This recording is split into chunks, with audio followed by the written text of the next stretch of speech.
Bonsoir, bienvenue à l'atelier librairie, le livre voyageur, animé par Fabienne Roch et moi-même, Bruno Lalonde. Nous sommes à Montréal le 7 avril 2021 et je suis de retour dans les catacombes.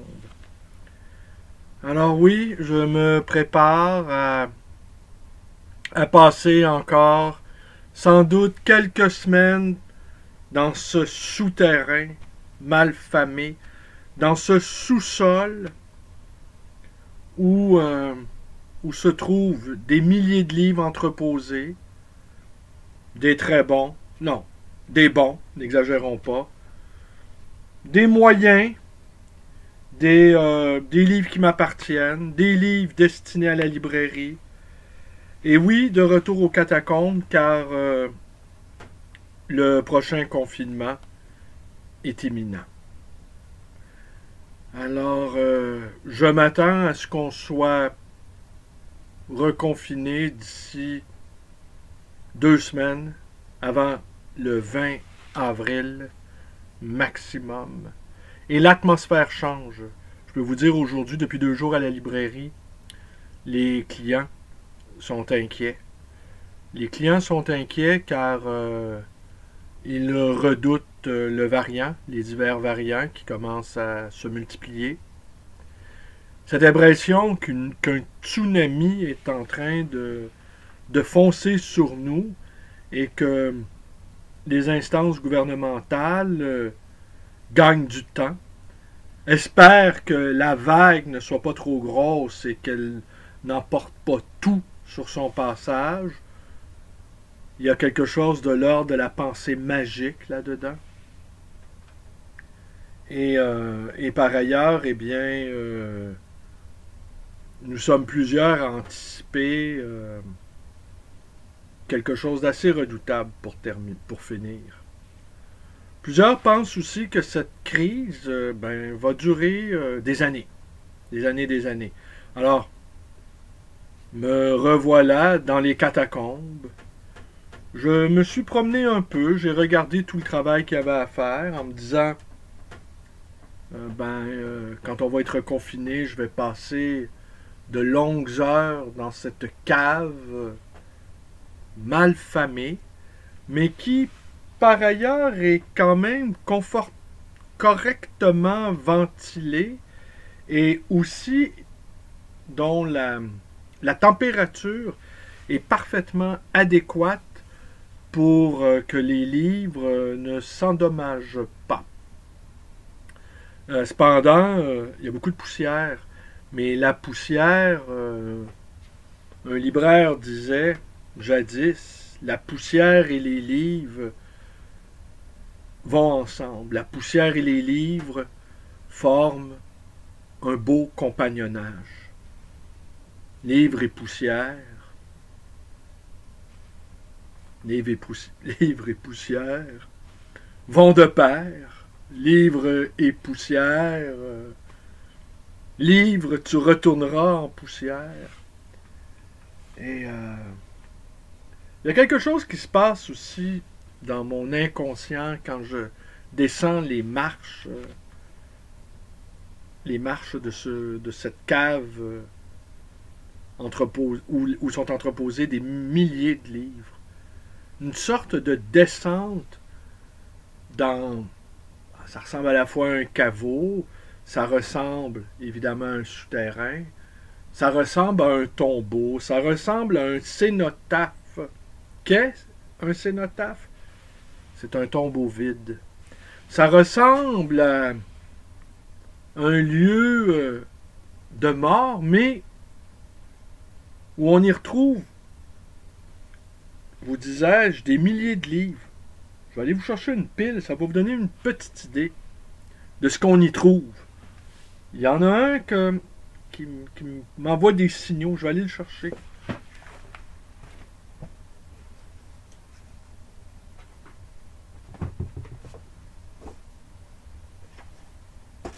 Ah, il y en a des bons, tenez, ceux-là, je vais en remonter quelques-uns pour la librairie que je vais proposer à la vente demain.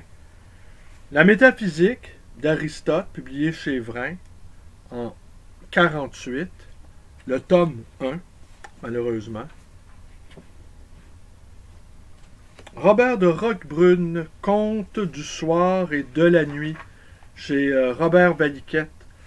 Robert de Roquebrune qui s'est inventé, c'est un mythomane. Bon, il faut le dire tout de suite, c'est un mythomane. Il s'est inventé une vie. Il s'est prétendu descendre d'ailleurs de la particule. Il a prétendu venir d'une ancienne noblesse. Et il a épaté le chaland avec des lettres de noblesse qui se sont avérées pure affabulation.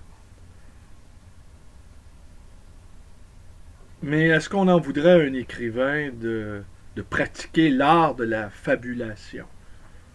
Moi pas, pourvu qu'il y ait du talent. On peut croire n'importe quoi, il peut nous faire avaler n'importe quelle couleuvre, pourvu que cela soit fait avec art, pourvu que ce soit fait avec les règles de l'art. Il peut dire ce qu'il veut, pourvu qu'il le dise bien. René Girard, La route antique des hommes pervers. Ouais, ça aussi, on va le remonter en haut. On va le rendre à l'air libre. Vous voyez, René Girard, l'homme du souterrain par excellence, avec son Dostoïevski. Ah, mais celui-ci, Parménide, de Micheline Sauvage. Ah, ça c'est bien. Dick, d'André Dionne. Et on y lit, tenez, je vous le montre. Le soleil a changé de maison. Alors je présume que c'est une allusion à l'astrologie. Le soleil a changé de maison. J'entends une voix en écho de l'abîme fraternel, douce, lucide et flambante. Clément Marchand, Courrier des villages, bon poète, Clément Marchand. Sans doute une première édition, fondateur des éditions du bien public à Trois-Rivières. C'est lui qui a écrit Les Soirs rouges, entre autres.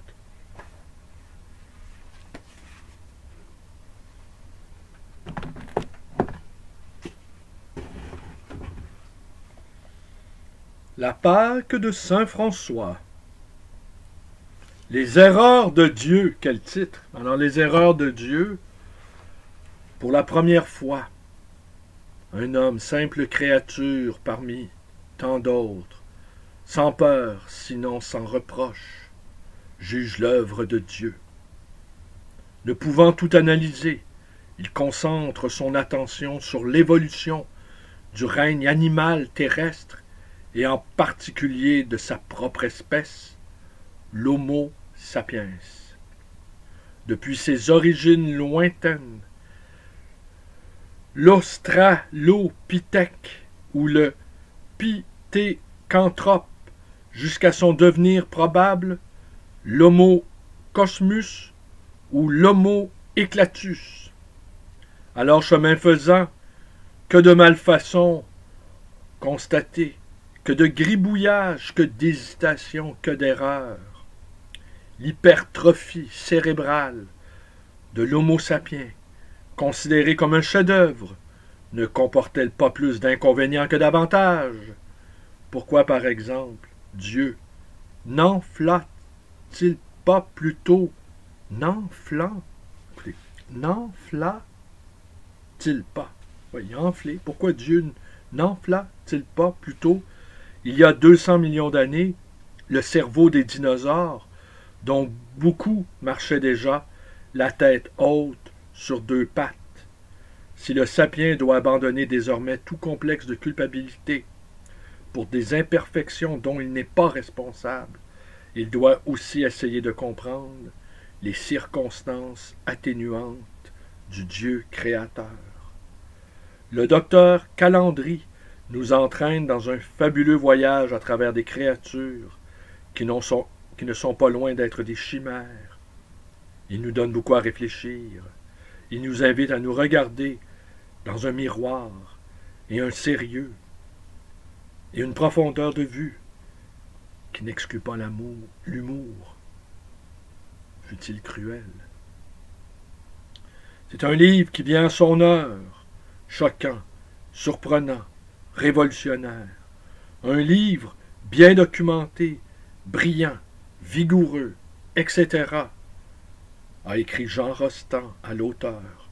Cependant que Jean Piveteau, professeur de paléontologie à la Sorbonne, écrivait de son côté « J'admire la rigueur de votre pensée et l'exactitude de votre documentation. » Et Robert Wolfe, « Les erreurs de Dieu » est un livre choc, à mon avis, supérieur à tout point de vue au singe nu, le singe nu de Desmond Morris.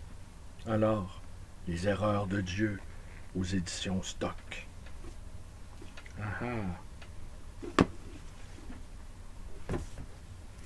Beat. Alors ça c'est un livre de ma bibliothèque. Eh oui. Que j'ai acheté chez un confrère libraire il y a déjà plusieurs années. Beat. Hippie, publié chez Christian Bourgois. Alors évidemment, le mouvement hippie. Ma gang, au fond. Ma gang. Eh oui, ma gang. Ouais, ma vieille gang. Je pensais à la dernière génération des surréalistes avec Jean Schuster, qui, en 1969, a mis fin officiellement au mouvement, mais mouvement qui avait débuté après la Première Guerre mondiale. Et 1919, 1969, 50 ans. Et je me disais, 50 ans, c'est assez pour, dans une vie d'homme, avoir assisté à beaucoup de choses, à beaucoup d'événements, et finalement voir, non pas de son vivant, parce que Breton est mort en 66, mais voir de son vivant un monde qu'on a contribué à créer, un nouvel égrégore, et voir ce nouvel égrégore-là se dissoudre. En 50 ans, tous les projets d'une vie peuvent s'évanouir. Et il y a 50 ans, c'est 1970. Alors, tous les événements de 1970, les hippies, la crise d'octobre, la crise économique de 73, les divers assassinats qui ont ponctué les années 70, la guerre du Vietnam. Tout ça apparaît comme extrêmement lointain. Et moi qui ai été un hippie très précoce, j'ai commencé à fréquenter les hippies, j'avais 12 ans, eh bien, maintenant que je suis un homme vieillissant et qui se réfugie parfois dans ses propres catacombes, entouré de milliers de livres poussiéreux, mais qui quand même sont entreposés dans des conditions optimum, je ne peux pas en dire autant de moi qui... mais j'ai quand même la pêche, je suis quand même en forme. Et ceci aussi. Attendez. Oh, pardon. Je ne peux pas attraper la COVID, hein? J'ai mis mon bras. C'est la poussière, ça. De Marcel Viriat, Note du soir, publié chez Plomb. Il faut bien l'avouer, j'ai aimé Nietzsche plus que de raison. Il m'était nécessaire. J'admirais ce solitaire agressif qui se déprenait des réussites faciles, méprisait les petites vertus et se débarrassait de toute complaisance. Ivre de poésie et d'orgueil, il manifestait dans son effort jamais apaisé d'affranchissement une allégresse d'aventurier. Je ne le comprenais pas toujours, mais son style où jaillissaient des images de feu, avec un accent implacable, me faisait l'effet d'un breuvage fort, comme un métal bouillant. Au milieu des espaces mornes abandonnés à une sensiblerie abusive, il m'apparaissait comme un promontoire d'où retentissait, dans un frémissement d'apocalypse, un message de joie, de force, de renaissance. J'étais trop jeune pour apprécier l'art classique qui m'étaient étrangers et dont les harmonies m'ennuyaient. Pour m'en donner le goût et pour me libérer d'un certain nombre de nuées, j'avais besoin d'une cure de Nietzsche, jusqu'au jour où je découvris Maurras, qui me prit par la main et me ramena à l'essentiel. Grâce à lui, je retrouvai des routes lumineuses, après m'être égaré dans des sentiers où folâtraient de mauvaises tentations. Je m'éloignai donc de Nietzsche en prenant mieux sa mesure, mais je conservai une certaine gratitude à ce barbare, provoquant, qui visait juste, et qui disposait par son jeu de massacre d'un carquois extraordinaire d'antithèse et d'imprécation. C'était un prophète indompté, amant de la lumière et de la solitude, qui fuyait les brumes du nord et les horizons gris pour aller chercher sur la Méditerranée un soleil miséricordieux où apaiser son tumulte. La folie, hélas, lui donna un jour rendez-vous à Turin.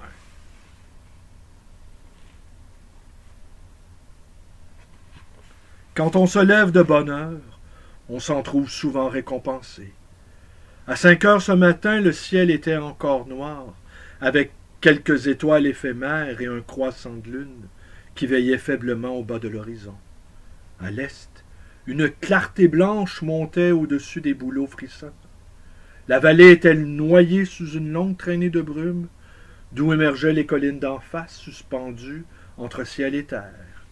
Rien ne faisait encore prévoir l'approche du jour, mais la campagne recueillie attendait l'événement. Peu à peu, l'Orient étendit sa lueur. 2 coqs se répondirent, puis finirent par se lasser d'être seuls sortis du sommeil. Rien ne bougeait. Le monde engourdi semblait à la merci d'un coup de force. Ouais, ben, c'est qui lui, hein, au fait? Alors, oui. Alors, ce qu'on apprend, c'est qu'en dépit des hautes fonctions qu'il a toujours occupées, un fonctionnaire donc, a donc pris le temps de fixer sa pensée, de noter ses opinions, de saisir l'instant essentiel de ses rencontres.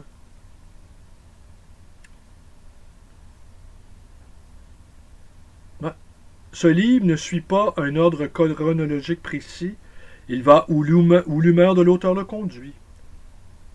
On passe d'un souvenir d'enfance en Argonne à des notes sur Sartre ou à des impressions de cellules. Ah tiens, des impressions de cellules. Nietzsche, Maurras, suivez le fil. Je pense que ce monsieur a collaboré. Et voilà. Voilà qui est dit. Je vais le remonter. Oui, oh, il parle de Londres. Allons voir. Il parle du Rhin. Il dit « Les bords du Rhin ne sont pas un lieu où souffle l'esprit. C'est un lieu où la joie de vivre vous prend par la main et vous entraîne. » Bon, il parle d'une duchesse.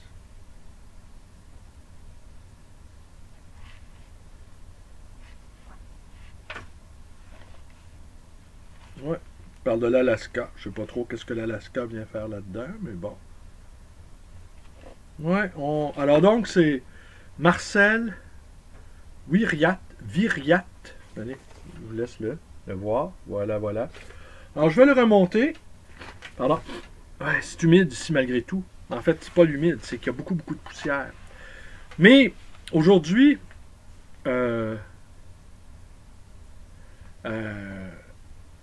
des fois, on me confie des choses à la librairie. J'aimerais vous les raconter sans que vous puissiez deviner qui en est l'auteur.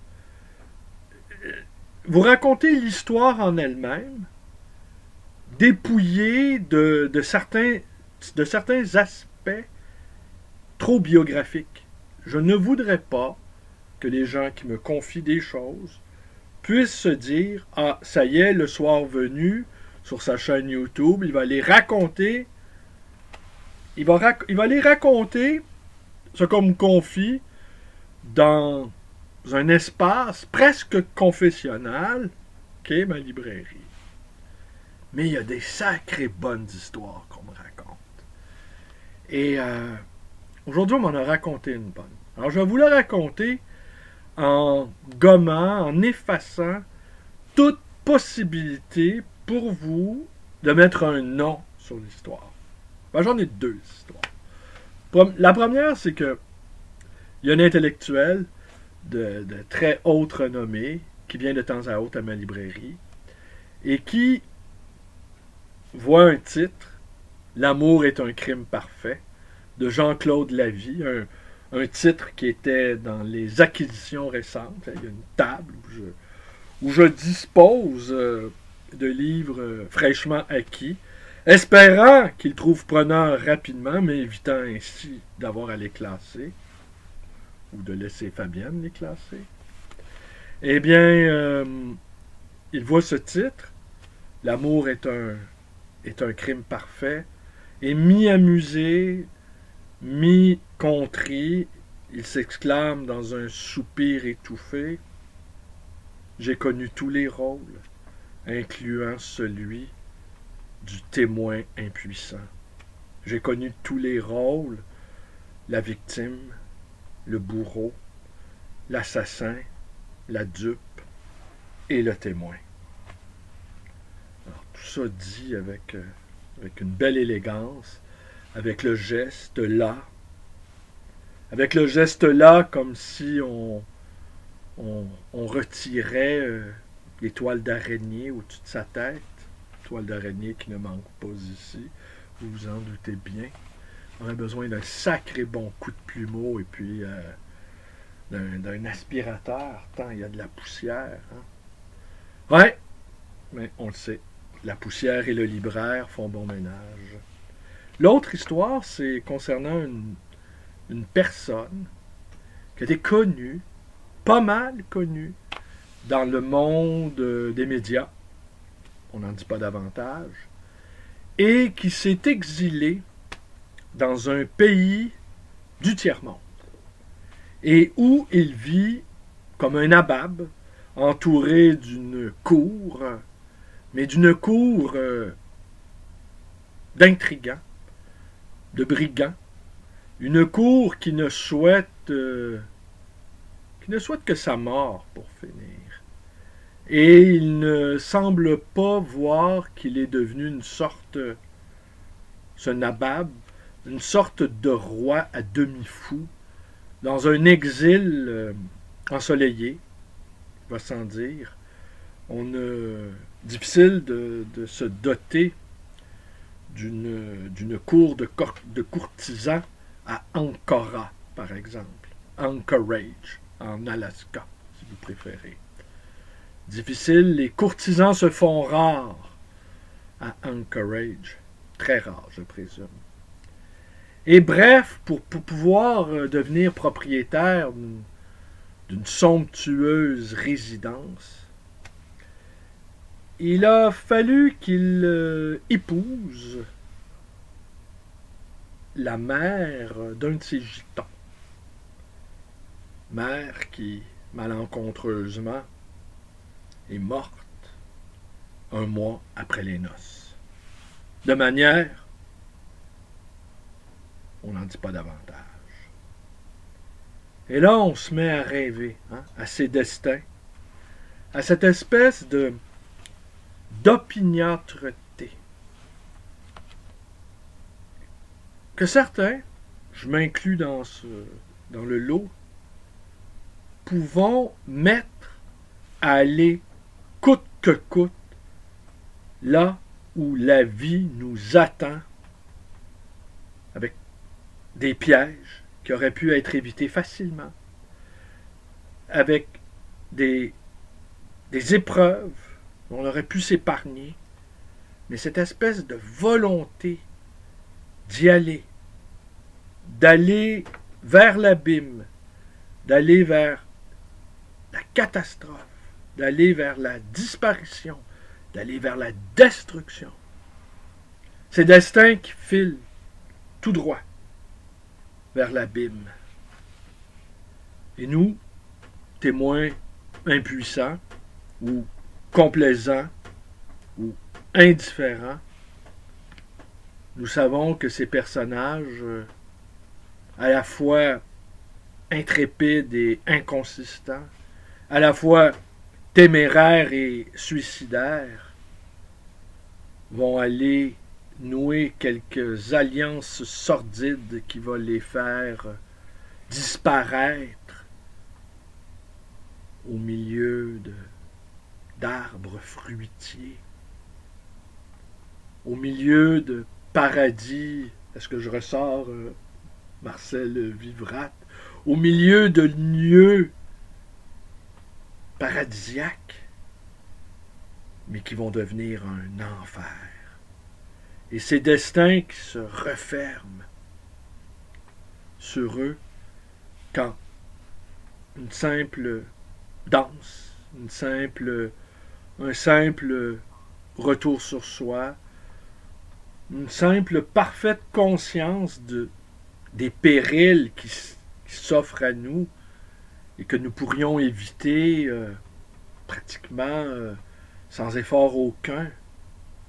Combien d'entre nous, parmi nous, avons vu de ces gens courir avec allégresse vers le tombeau ou vers la déréliction, vers la perte de leurs facultés, la perte de leurs biens, la perte de leur honneur, avec un enthousiasme qui ne désarme pas.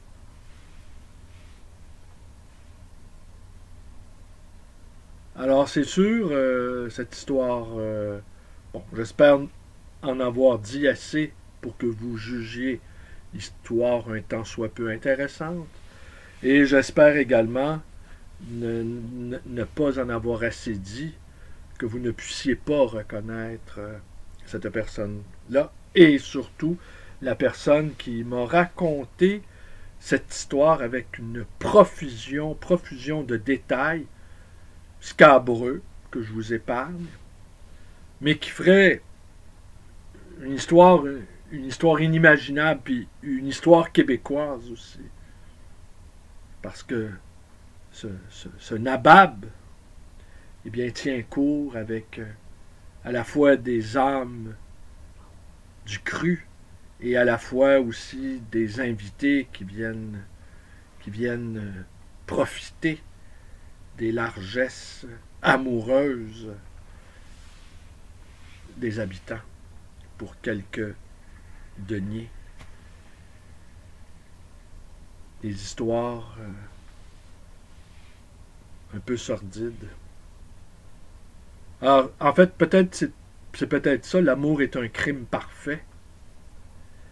Et parfois, on a envie d'aller se réfugier dans les catacombes. Bon, je sais que ce soir, j'y retourne parce que je sais que je vais y passer pas mal de temps dans les prochaines semaines à tenter de mettre de l'ordre dans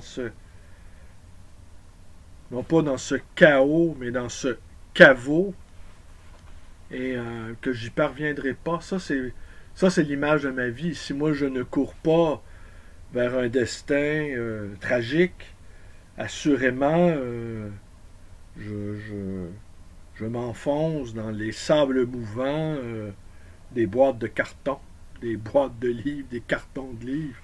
Je m'enfonce. C'est un tsunami de boîtes de carton qui foncent sur moi. Et là, je vous parle et en même temps, je regarde, je dis, ah oui, il y a ça, il y a ça. Je vais aller en chercher 2 ou 3 autres pour vous montrer.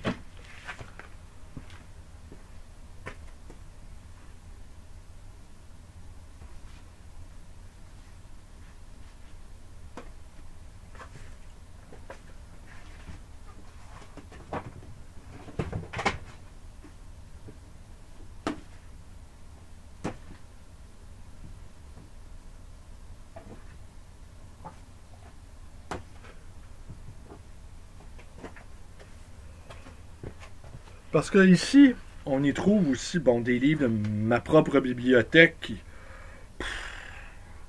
Peut-on parler d'une telle bibliothèque quand c'est un tel chaos? Oui, dans l'atelier librairie, il y a des zones où il y a à peu près de l'ordre. Mais ici, c'est vraiment inquiétant. Et je vais devoir entreposer encore quelques centaines de livres dans les prochaines semaines. Journal d'un intellectuel en chômage, Denis de Rougemont. C'est là-dedans qu'il se retrouve, il est touché par la crise économique et il se retrouve contraint donc de vivre très très très pauvrement. Et il se retrouve dans une petite communauté religieuse, dans un petit village où il assiste à des discours, le discours du curé, le discours du maire, le discours de l'instituteur, et la foule bigarrée du village va écouter les uns et les autres notables du village, et il les interroge sur comment ils ont trouvé le prêche du curé, par exemple. Du curé Lalonde, disons.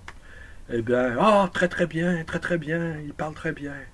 Et celui de l'instituteur, très très bien, il parle très bien. Celui du maire, communiste, comment l'avez-vous trouvé? Très très bien, très bien, il parle très bien. Au fond, ils parlaient tous très bien. Et tout le monde en avait rien à foutre. Petite observation avant de vous montrer une dernière pile. Il y a quelque chose qui m'interroge sur la violence sur les réseaux sociaux. Chacun en est victime. Chacun en est à partir du moment que vous exprimiez quelque opinion, eh bien, vous êtes la cible de gens qui vont vous prendre à partie. Bon. À partir du moment que vous avez une certaine notoriété, une certaine visibilité, vous êtes nécessairement une cible. Et ceux qui avaient l'habitude de bien parler, ils parlent bien, eh bien, que ce soit les commentateurs sportifs, qui sont aussi l'objet d'attaques violentes, pourtant, un commentateur sportif. Est-ce qu'il y a quelque chose de plus innocent qu'un commentateur sportif? Qu'un homme mature de 40 ou de 50 ans puisse parler pendant des heures et décrire à l'infini un match de hockey sur glace, par exemple, me laisse dubitatif, à tout le moins. Et comment on peut se renouveler dans le radotage. Bon, mais par contre, ceux qui émettent des idées ou des opinions sur la politique, ou sur les arts aussi, sur les arts de masse, disons, parce que les attaques vociférantes concernant les ouvrages, les auteurs de poésie, par exemple, ne sont pas légion. Mais les poètes se ménagent tous un peu les uns les autres. Ça ne veut pas dire qu'ils s'apprécient, mais du moins ils se ménagent. Et là, tout le monde est étonné de la violence. Mais, et c'est ça qui m'étonne un peu, c'est avant l'avènement des réseaux sociaux, c'était le silence total. Alors, peu importe le chroniqueur, peu importe chroniqueur télé, radio ou journaliste de la presse écrite, chacun y allait de ses opinions, de sa parole, de son écriture, dans une sorte de vide sidéral qui occupait toute la place. Et chacun de ces discoureurs pouvait croire que sa parole était non pas parole d'évangile, mais qu'elle était reçue pas avec indifférence, mais qu'elle était reçue peut-être avec reconnaissance, ou elle était reçue sans agressivité. Mais ce n'était pas vrai. La différence aujourd'hui, c'est que les aboyeurs n'avaient pas de possibilité d'aboyer, n'avaient pas de possibilité technique de dire leur dégoût, leur mécontentement, leur hostilité, voire leur haine même. Mais à l'article de tel journal, à l'écoute de telle émission de télévision. Eh bien, sans doute, il y avait des milliers, des dizaines de milliers de gens qui éructaient devant leur porte de télévision. Certains le font le soir sur leur chaîne YouTube. Je plaisante. Et là, tout à coup, tous ces mécontents ont la possibilité de faire entendre leur mécontentement. Et là, tout le monde y goûte. Il n'y a plus personne qui ne trouve grâce aux yeux de personne. Plus on se rapproche les uns les autres, plus on se déteste. Et il n'y a plus aucun commentateur qui... Et puis en plus, les commentateurs de tout acabit, eh bien, parfois, évidemment, les situations changent, les propos changent, parfois ils se contredisent, parfois ils ne se relisent pas. Bon, à moins, évidemment, il y a les sempiternelles marottes, mais ils ne se relisent pas. Généralement, ils ne se relisent pas. Ils écrivent vite, au fil de la plume, s'expriment rapidement, et ne réalisent pas qu'ils sont parfois très écoutés, non pas religieusement, mais hargneusement. Sont écoutés et les points sont notés. Et aujourd'hui, on a une impression de détestation généralisée simplement parce que cette parole, détestable bien souvent, n'était pas entendue, mais elle était dite.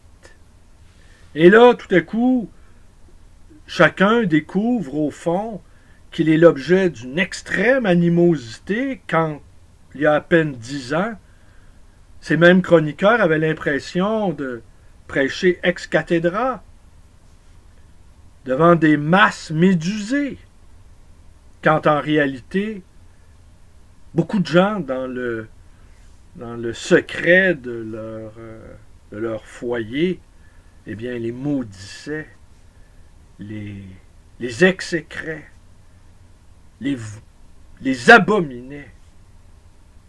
Et puis là, mais eux, le silence qui accueillait leurs interventions pouvait leur donner l'impression qu'au fond, tout allait bien. C'est cette illusion-là qui a été dissipée avec l'avènement des réseaux sociaux.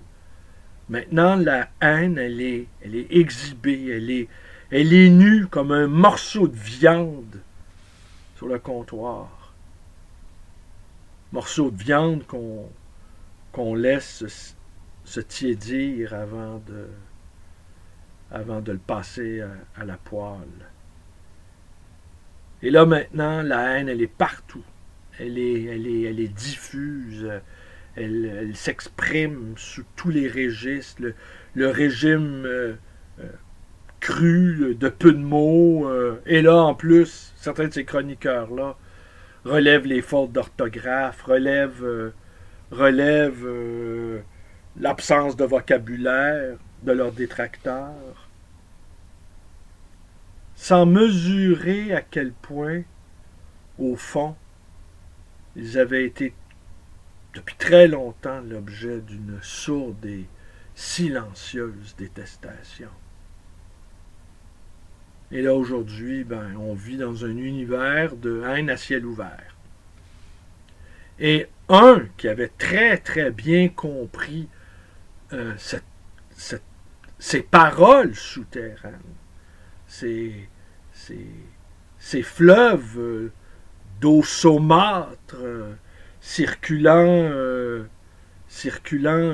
sous la terre, et qu'il a pris cette parole-là et qu'il l'a poussée à ses extrêmes conséquences, à en devenir président des États-Unis.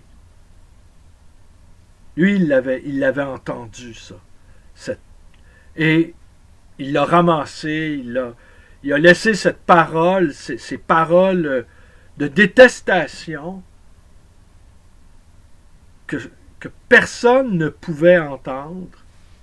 Il les a laissés fleurir, il les a laissés s'épanouir comme des fleurs vénéneuses. Et il en a recueilli un bouquet qui l'a conduit jusqu'à la Maison-Blanche.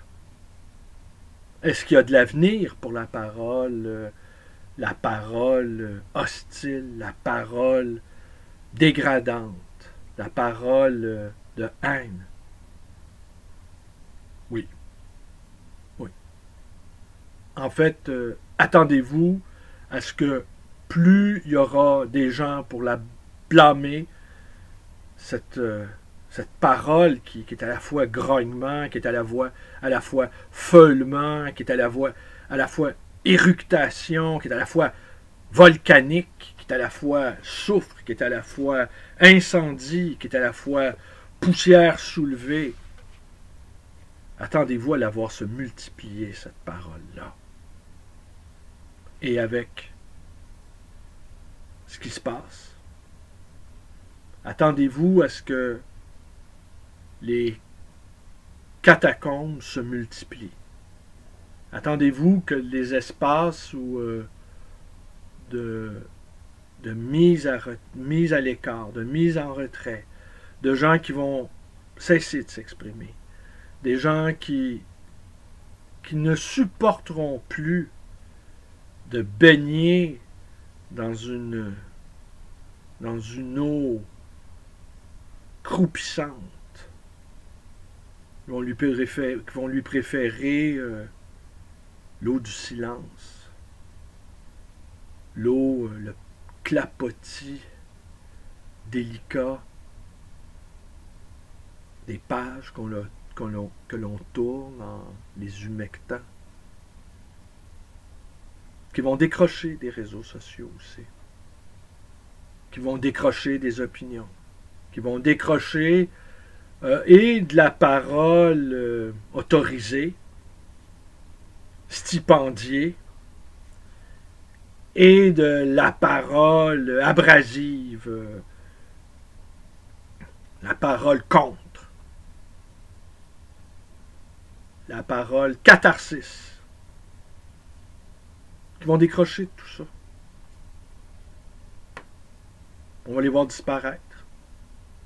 On va les voir se glisser doucement dans des caves poussiéreuses, dans des chambres isolées, dans des cabanes dans les forêts, dans des retraites improvisées, dans des appartements, dans des centres-villes. On va les voir décrocher les appareils, on va les voir fermer les ordinateurs, suspendre les abonnements des téléphones.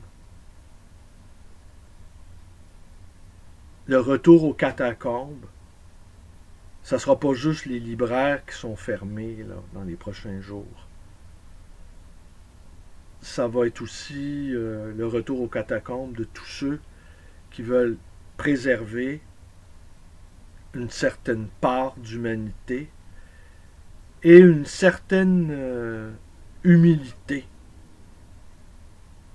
qui ne se croiront pas autorisés ou qui ne se croiront plus autorisés à donner leur avis, qui vont simplement se sentir dépassés par les événements, comme cette espèce de tsunami qui est en train de fondre sur nous. Alors écoutez, je vous montre les derniers livres. Hein? Je ne suis pas allé chercher la pile pour rien. Alors Sylvie Lanzenberg, j'accuse les dérives de la psychanalyse, chamanisme, hypnose, lucidité. Ça aussi, je vais monter ça en haut. Je vais monter ça à la librairie. Jon Rosenfeld, ce sont des choses qui arrivent, avec une tête de mort. Alors oui, alors c'est traduit du yiddish. Ce sont des choses qui arrivent, la jouissance de l'échec. On y est hein, encore. l'amour changé en haine, les malentendus, les solitudes parallèles, le lecteur explorera des no man's land entre monde juif et non juif, tradition et modernité, désir et mort, lucidité et délire, mais le conteur sait aussi faire naître le rire, parfois douloureux, parfois grinçant, quand surgissent les silhouettes de ces personnages, clowns tristes et amers, pitoyables et émouvants, qui s'agitent, maladroits, sur la scène de la vie. La petite revue de philosophie, volume 9, numéro 2, autour de James Hillman, psychanalyste jungien. Ça m'appartient. Ouais, ça, c'est à moi. Ouais. La culture et la chronicité du désordre. Ah oui. Comment considérer l'arrière-salle. C'était très intéressant. Ça m'avait beaucoup plu, ça. James Hillman et l'alchimie. Hein? On y est encore. Louis Lanier, il venait à ma librairie il y a 25 ans. Il avait fait un livre, sa mémoire est bonne, sur le chercheur de trésors, Louis-Philippe Hébert de Gaspé.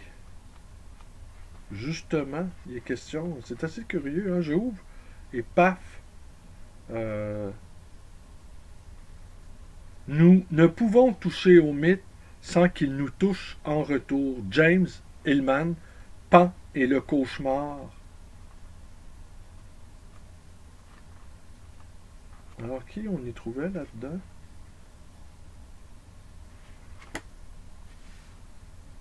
Ouais, qui est... hein? Je vous disais en début de vidéo que j'étais au fond, un vieil hippie. Hein? C'est ça. Au fond, ça aurait été ça, mon histoire de vie. C'est que j'aurais été témoin de beaucoup d'effervescence liée à la contre-culture. J'en ai été marqué. J'ai jamais voulu être employé. J'ai jamais voulu être employeur. J'ai jamais voulu... bref, j'ai voulu être libre. Bon, voilà. Pour faire court, j'ai toujours voulu être libre. J'ai toujours voulu faire à ma tête. J'ai jamais voulu qu'on me dise quoi faire. J'ai jamais voulu dire quoi faire à personne. Alors, ça me fatigue. Et qui est James Hillman? Le premier article, il est de Ginette Paris, la fameuse Ginette Paris, de la fameuse commune Cadet-Roussel, à Moronite, où que je fréquentais aux alentours de 1973-1974, j'avais 13-14 ans. Là où j'ai volé du LSD à Paul Chamberlain, et LSD qui venait de la City Light Books Shop de San Francisco, acheminé par Laurence Ferlinghetti. Alors bon, t'es témoin de tout ça. Je suis pas un affabulateur, c'est vrai. Je dis pas que j'aime pas ça affabuler, mais il arrive un moment où la vie devient tellement invraisemblable, en tout cas la mienne l'est, qu'il s'agit juste de raconter les choses comme elles sont, et puis voilà, c'est juste invraisemblable. Alors on y trouve donc, après ça, un article de James Hillman, un article de Louis Lanier, Dracula et Narcisse de Jean-Paul Daou, Vraisemblance et représentation de la fiction d'Hélène Marchand, L'être de l'apparence ou la caloprosopie péladane de Marc Maillet, du tantrisme de Hermine de Peyrac, peut-être c'est un pseudonyme, et l'idée de science chez Freud, rupture, ambivalence et regret, de Georges-André Tessier.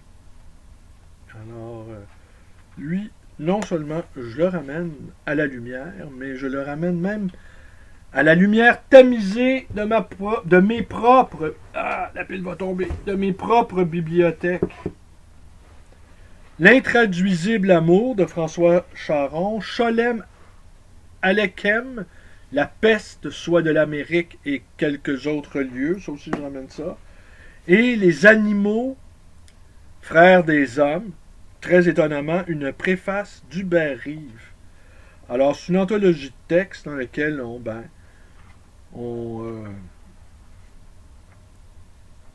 moi, personnellement, j'ai toujours considéré les animaux comme mes humbles frères. Mes humbles frères inférieurs, je pense, disait Thomas d'Aquin. Est-ce qu'il est cité là-dedans, Thomas d'Aquin? Alors, on y retrouve Aristophane, Aristote, Galilée, Maupassant, Nietzsche, Léoto, évidemment, Massignon. Je serais curieux de savoir ce qu'il dit, Massignon. On va voir si je vous le trouve. C'est pas trop long.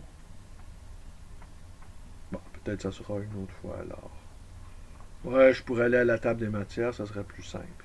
Mais de toute façon, après 50 minutes, je pense que c'est bon. Je pense que le compte y est. Vous avez votre dose, moi aussi. Alors, oui, c'était ce soir un retour aux catacombes, en espérant que je me trompe. Mais on sent la mer s'agiter, on sent le sol trembler, et on sent la crainte aussi, et la fatigue, et l'appréhension. C'est différent, là. C'est différent, ce ne sont plus que des... Ce n'est plus des vieillards mourant, abandonnés, mourant de soif et de faim, apeurés, dans une extrême solitude. Ce sont aussi là maintenant des personnes beaucoup plus jeunes, des athlètes qui meurent, des enfants même. Il y a une jeune fille de 16 ans qui est morte aujourd'hui à l'hôpital Sainte-Justine, qui est morte de la COVID.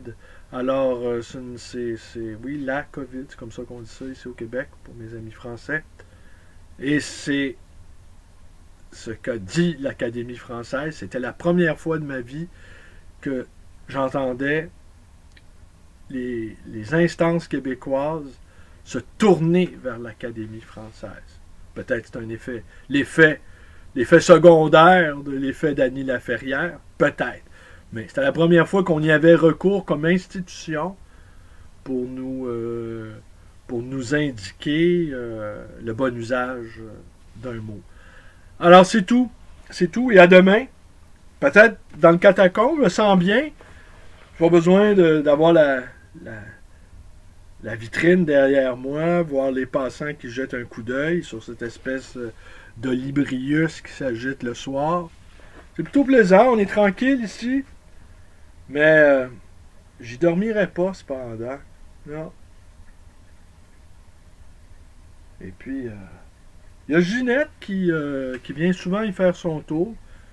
Mais Ginette, elle se promène, c'est assez grand ici, alors elle va partout, elle a un immense territoire, et les chats, ce sont des animaux solitaires. Hein. Ils n'aiment pas la compagnie des autres chats, contrairement à ce que beaucoup de gens croient. Et puis, ils ont leurs animaux domestiques.